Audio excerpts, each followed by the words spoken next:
na-play na pag-live sa code kaya itong explain atong code. So, ang program nga na-simulate og smart home system na nag-react sa mga sensors, temperature, sensor o nag-control sa devices light of thermostat.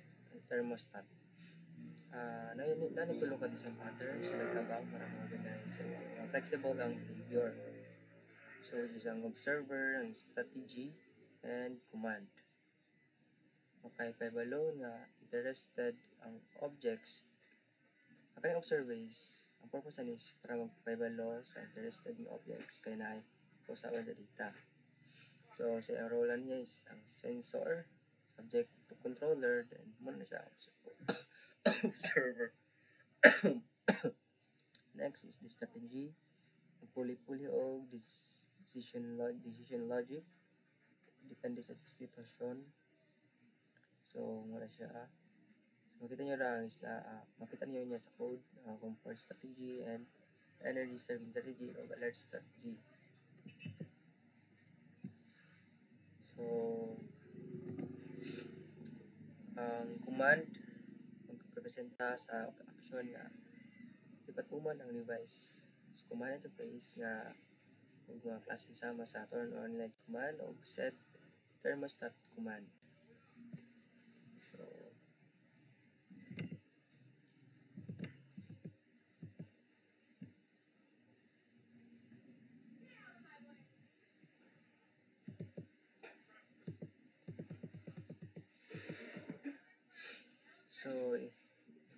pakita niyo sa code, initialization, ang light living, example ay sa light living room light, new light, living room light. Pakita nyo guys na mga new light, new thermostat, new invoker, new comfort strategy, new controller, o new sensor. So, giset up ang environment na ay sensor, nga bantay sa temperature, na ay controller, nga maminaw sa sensor, na ay strategy, nga mo decision kung unsay button, then na invoker nga mo patuman sa command, and lastly na ay device nga makadawat og action. So, ang pattern na gi-use dire is the sensor that register observer controller. So, siya. So, kaning temperature ay kaning temp sensor that set value 28.0 kini ga-trigger sa sulod sa sensor set value. I-update niya ang value tawag ng notify observer and observer in tanan observer. So, patawagan ang update. So, observer pattern in action, sensor, subject, controller sa observer. So, siya ang sensor is a subject and ang controller is the observer. The controller kadawat og update nga na bagong reading. So, ang controller dili mismo ang magdesisyon kay siya magpasalig sa subject. Just ang kanin siya nga list command, then commands is equal to strategy that decide action as device. Depende sa klase nga strategy. So, natay tulo, which is ang comfort strategy. Muna siya ang turn on lights, set thermostat to comfy temp. Then na po tayo energy saving strategy, which is turn off lights, set thermostat to save energy. Then, alert strategy, turn off everything on or extreme adjustment. So, ang use nila nga pattern is the response strategy pattern, controller, pwede mag-ili sa strategy at runtime. Controller that sets strategy. New energy saving strategy. Kasulod sa mga strategy ng klase, but maog mga command objects. CMD that add new term on light command na po set thermostat command. Dili pa na siya gipadagan. So, kanay siya is gina-store pa lang. Ang mga command nagrepresenta sa unsay button sa devices. So, unsay gamit dili ang pattern. So, command pattern ng action na butang sa object command para dili na ipasa F2 niya. Ano dato?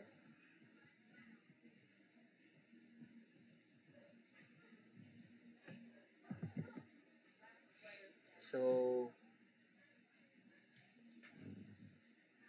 invoker execute all commands na tao. For command C, commands, invoker that add command C.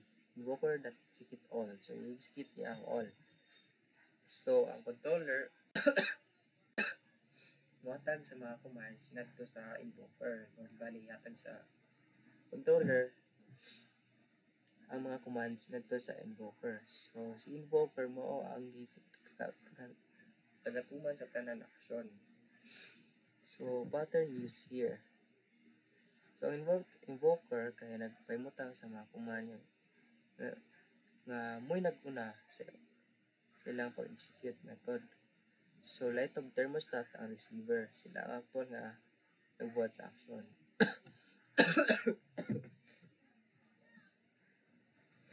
I-integrate ang tulo ka pattern isang data exchange, muna siyang observer, sensor, may balo sa controller na bagong reading, then decision making, strategy, controller mga response, para may balo unsay buhaton. Then action, command, ang strategy of both command, object na ipatuman na ang invoker. So, flexible couple system, pwede maging strategy bisan nagdagaan alay extend ang bagong messages o commands.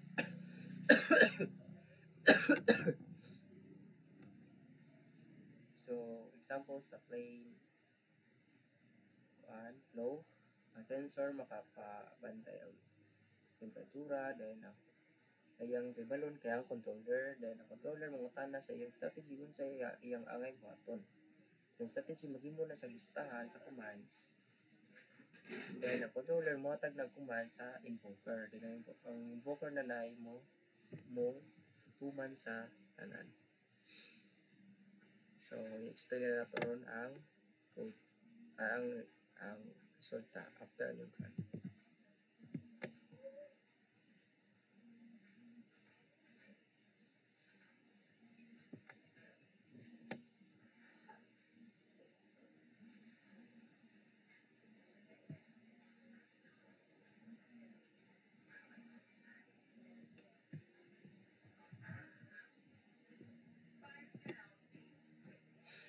So, makita ninyo Maria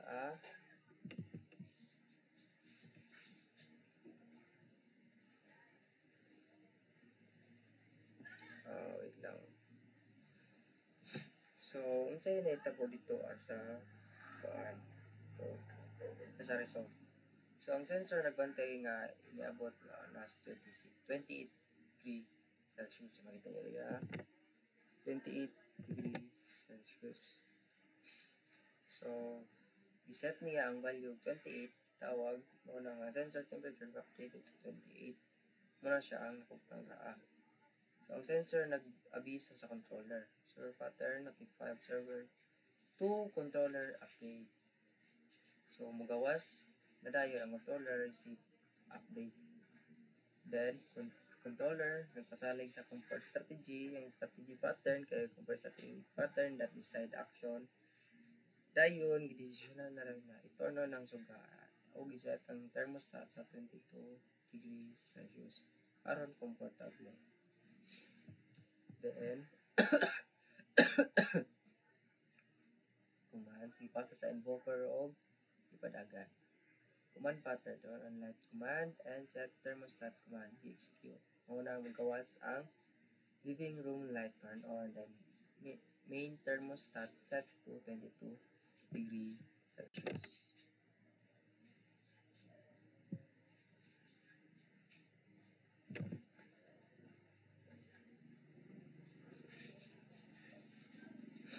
So, kung na po tariya, muna siya, ang katawag sila ko is the comfort zone and comfort mode. So, focus na po karon sa energy saving strategy phase. So, unsa na itabo?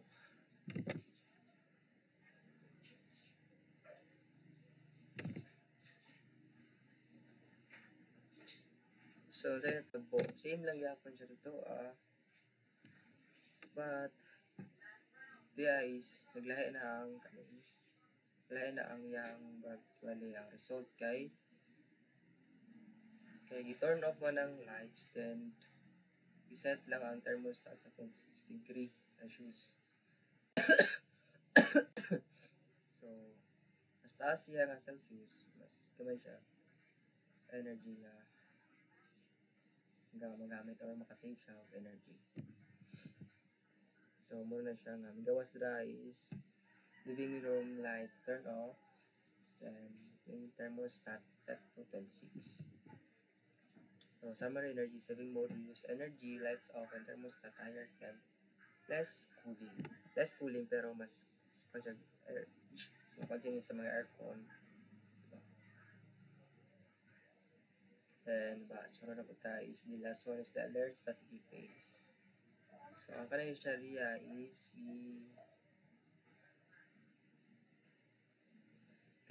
bali wala ka ng dagdagan ka pambayad og kuryente. So diba gi-onan na mo ang kuan ang suga, then nagpakusog pa jud ka og aircon which is good kabuting og 18 degrees Celsius. So ang metabo na is ang energy cost is mas taas. So ano na siya.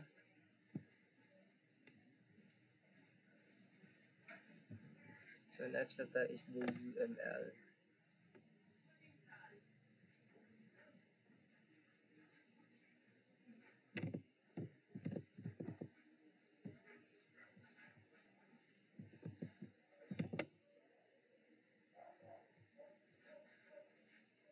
So continue na to sa UML.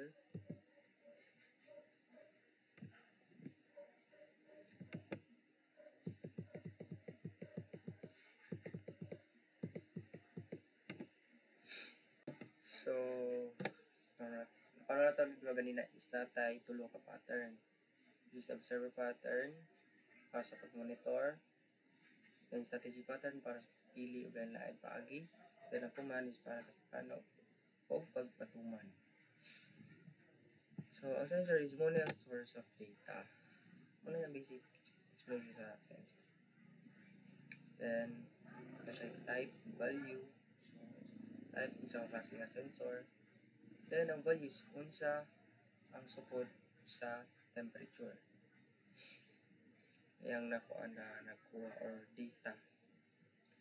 Nasa mga kuan and line method is set value of the register observer and notify observer.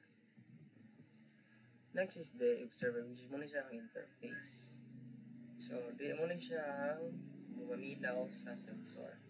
So kung saan data na sa sensor, i-on sa observer, i-take sa observer, then ipasa niya sa sunod nga. So na siya isa ko sa ka-method, which is the update sensor, mo react kung adunay kausaban sa sensor. Then muna siya ang controller. So ang controller muna siya ang mo patuman sa decided idea or decided plan. Kung ang observer mo tubag mo sa abang sensor na siya strategy, flaggable decision, then tuman sa command, lista sa mga devices nga kontrolado. The response strategy, so nag-define siya unsaon pagdesisyon kung unsay buhaton sa device. Bali mo na siya ang mo react ba response yan no? Siya mo react kung unsay buhaton na to. If ever may mapil ang sensor. Then invoker mo na siya ang mo human good. Siya ang murag mo andog ba nga mo na itong buhaton. Mo na gina. So ang command same lang sa invoker. Ang command is muna siya ang mag-represent sa konkretong aksyon. Hindi bali kani dapat itong buhaton pero dili pa siya kaabot o buhatan na. Device is the interface. So device niya ang light ang thermostat. So, overall, ang system is nasa nga yung flow sensor, makadetect kung kausaban, controller, makadawat og update, controller mga sa response strategy, then strategy, mga og list of command, then controller pasa sa command ngadto sa invoker, then ang invoker na nga dayon ang magpatuman sa command, then ang command operate sa device. Mo lang.